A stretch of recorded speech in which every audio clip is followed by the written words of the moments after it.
blaring from the speakers in there. Has that kind of been your message to the team? Oh, that's been the message. We play that the last minute 30 of practice for the last 8 years. That's our Thursday. That's how we finish practice every Thursday since I've been the head coach.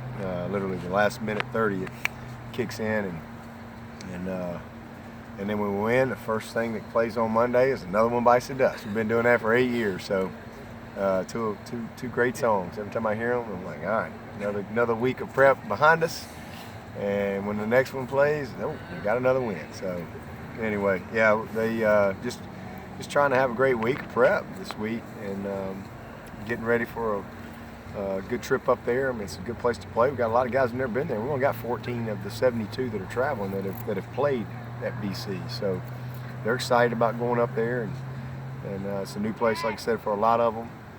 We're going to play well. You know, we got a lot of respect for these guys. This will be as well coached, tough, disciplined, pride in their performance group that we're going to play. I promise you. And you know, but for us, it's just trying to play our best game. You know, that's what we want to do. We want to play with that same hunger to win that we had last week, but cut out some of those mistakes that we had and turnovers, and see if we can play a clean game. Looking forward to it. Last week was a BYOG game. This has usually been a BYOE game where you guys kind of have to bring your own energy to the stadium. Do you talk to them about that? No, there's going to be great energy in that stadium, man. This is the red bandana game. It's Friday night. You know, there'll be a great crowd, I'm sure. So we're looking forward to it. I think it's going to be a lot of fun. You'd obviously like to have a normal week, but you mentioned after the long break, after the Georgia Tech game, there's a little bit of a malaise. The first practice, you had to kick them in the butt a little. But you mentioned after, with the short week for Georgia Tech, and then the short week again this week, has been really good intensity right out of the gates. Is it good from that standpoint, and that it instills, kind of forces that sense of urgency? Yeah, I think so. I mean, it's the continuity of our schedule has been hard. And I'm looking forward to that after this game, getting on some type of routine. But, you know, these guys have done what we needed them to do. I thought Sunday and Monday were really good practices. Yesterday I thought we were a little sluggish, but I think we were all running on adrenaline on Sunday and Monday. And then yesterday kind of caught up with us a little bit. So really challenged the guys to get some rest, challenged the coaches to try to get a little bit more rest, because, you know, they haven't had a day off. You know, you just go straight through. So, you know, I felt like today they were really dialed in, and you know, we're over here in the morning at 9:30 for meetings and game prep and make the trip up there. But thankful that we're playing at night, so they got a little time to get some rest. You know, as we get them out of here tomorrow and tomorrow night and Friday morning. So we're just anxious to go play another game. We get 12 of them. This is just 6 of 12, and it's the same mentality that we try to take every week. That just, man, this is the biggest game of the year, and it's a one-game season. That's all we're trying to focus on. Has ball security been pretty clean all week? Yeah, it's been good. How about Austin Bryant? How's he looked? It's been good. He's going to travel with us. He's ready to roll. How's Jalen Williams progressing? Really good. He's actually a little ahead of what I thought he would be.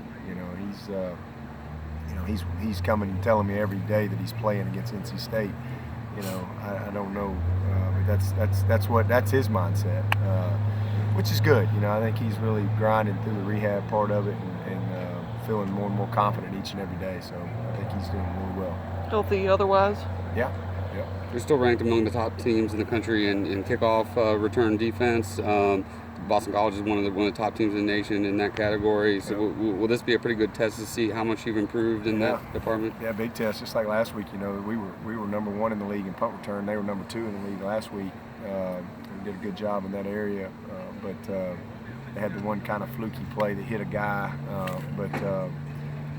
This group is, I think they're 12th in the country in kick return and 15th in punt return. So both their return teams have really done some good things. So it's a big challenge for us, no question. You know, because that's one of those plays that it's one play, but it can be the difference in the game. And you know, we know what we got to do. From a scheduling standpoint, how big was it that the ACC voted to go to the 8+1 model and not to the 9 conference games? I hadn't heard that. When did that happen, today? Yeah. Yeah, I haven't even heard that. So breaking news right here at the graveyard on the practice field. Well, I think it's great. I mean, that's what to me, that makes the most sense for us right now where we are. I mean, I guess anything can happen in the future, but I definitely think that's the best route. Yeah, but I know Deshaun kind of tweaked his knee a little bit at the end of the game against Louisville. What exactly happened there? And is everything okay with him? Yeah, he's fine. He just got tackled. No big deal. Is this a game in which you'd like to be able to work Tavian Feaster into the offense a little bit more? Well, I'd like to get Adam Choice and Fuller in there a little bit more first, because they're in front of him right now. And it's not that he's not ready. It's just we just got some good players there, and we want to play all those guys. So, but I mean, I want to play them other quarterbacks too. But number 4 is our guy, and it's just kind of as the game dictates. But we definitely want to get at least 3 of them. We'd love to get 4 of them in there this week if we can. Coach, you think anybody will ever have 242 all-purpose yards in a game at Boston College like C.J. Spiller did a few years ago? How about that? Yeah, how about him being here? Yeah, there he is. Yeah. I told Spiller, I was like, he's got life.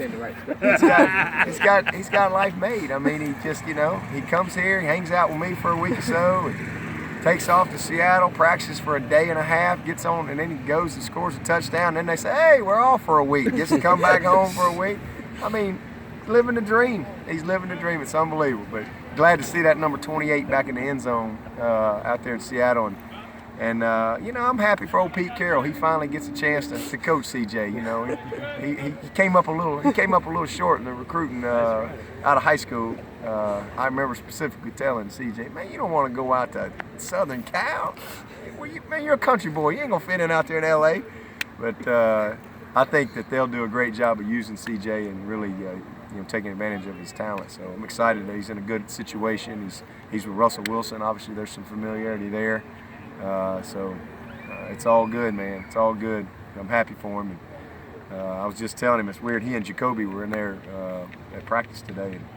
And, I was just telling him this was my very first win. And I was telling the team about it the other day on how we won. We were up, and then we were down, and it wasn't looking good. And then Spiller takes that kick. He ran out of gas, didn't quite get to the goal line. So Aaron Kelly was able to get the deal done, get the lead, and then D-Mac and the crew were able to go out there and hold them and finish the game for win number 1. And CJ got to wear that leather helmet. He got the helmet, and because I was showing the team the trophy. We're actually playing for a trophy in this game. And that's crazy because, that was win number 1, and I think we're going for win 81 now. So it's just amazing to me, really, because I vividly can remember being in that locker room after the game and what it was like and how happy I was for the team that we had been through a lot that season, and for them to get that win, it meant a lot to a lot of people. It was an emotional win and a special ride home, and so I've always enjoyed going back to Boston. For sure. No, Christian's really excited about this game. Are you going to have to give him a sedative the night before and get him to sleep? I think that's a great thing for us that he's never been more excited for a game than this one, and so he'll be geeked up, ready to play. And it's a good thing for him. We only have 1 player from Massachusetts on the roster, and so I think a lot of people have a hard time getting to Boston. So every available ticket that the players have, I think, have been given to Christian Wilkins. So there'll be a big fan club for him out there, and hopefully he'll play well and give him something to cheer about. I was going to ask you if he got his 60 tickets that he was looking for. Oh, I'm sure he did. Yeah, I can't imagine that he didn't. Okay, so we have to know, nobody could tell us, who's the defensive tackle that keeps snacks underneath the bench during games? I don't know. I'm not sure. I do not know. Maybe Dexter Lawrence would be a guess. I don't know. Huggy Bear. I'm not sure. Sounds like my nutritionist at work there.